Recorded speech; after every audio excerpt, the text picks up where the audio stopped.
Salut les perchés! Aujourd'hui, c'est une journée placée sous le signe des Vikings à Roskilde qui héberge le musée des bateaux Vikings.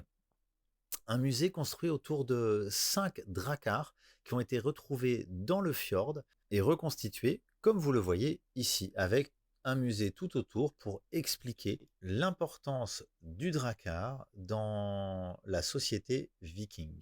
Franchement, le musée était passionnant et ce qui est vraiment très très intéressant, c'est que ce travail de reconstitution des dracars se faisait en archéologie expérimentale. L'archéologie expérimentale, c'est quoi? C'est tout simplement essayer de comprendre en faisant en fait, en utilisant les techniques de l'époque pour essayer de comprendre comment étaient construits, alors en l'occurrence là, les dracars, comment ils étaient utilisés, à quoi ils servaient, et cetera, et cetera. Et franchement, c'était très sympa parce qu'il y avait énormément de d'ateliers où on voyait justement les, équipes qui travaillaient à là, ils taillaient le bois pour, construire de nouveaux dracars et essayer de comprendre, vraiment très finement les techniques. Là, c'est sur de la sculpture. Il y avait, juste avant, on avait vu, le forgeron et il y a évidemment tout un tas de petites activités très sympas et là, c'est le grand atelier dans lequel il y a tous les outils, les plans et les tâches de la journée. Franchement, c'était assez impressionnant et on s'est régalé.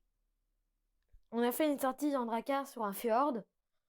Bon, les personnes devant nous ramaient pas très bien, mais on s'est bien amusé et la voile était quand même très grande. Et le drakkar dans lequel on était, c'était justement un des dracars reconstruits dans le cadre de cette archéologie expérimentale et utilisé pour faire des sorties sur le fjord avec les visiteurs. Et ça aussi, c'était vraiment très chouette. La frayeur du jour était que j'ai failli tomber à l'eau parce qu'il y a eu un gros coup de vent et la voile était trop tendue. C'était impressionnant, mais fort heureusement, tout s'est bien terminé. Et ensuite, on est allé visiter le site archéologique de Trelleborg, où il y a un certain nombre de vestiges d'un village viking avec son mur d'enceinte.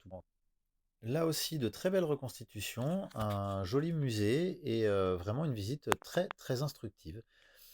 Et ensuite, à l'issue de cette très belle visite, on a mis les voiles vers Heisagastrand, là où on avait dormi la première nuit au Danemark et là où on va dormir pour notre dernière nuit au Danemark, puisque demain, on enchaîne demain après-demain la route pour revenir en France en passant par l'Allemagne, les Pays-Bas et la Belgique. Voilà, donc on va vraiment beaucoup rouler sur les 2 prochains jours et là, on profite, de ce site incroyable pour notre dernière nuit au Danemark.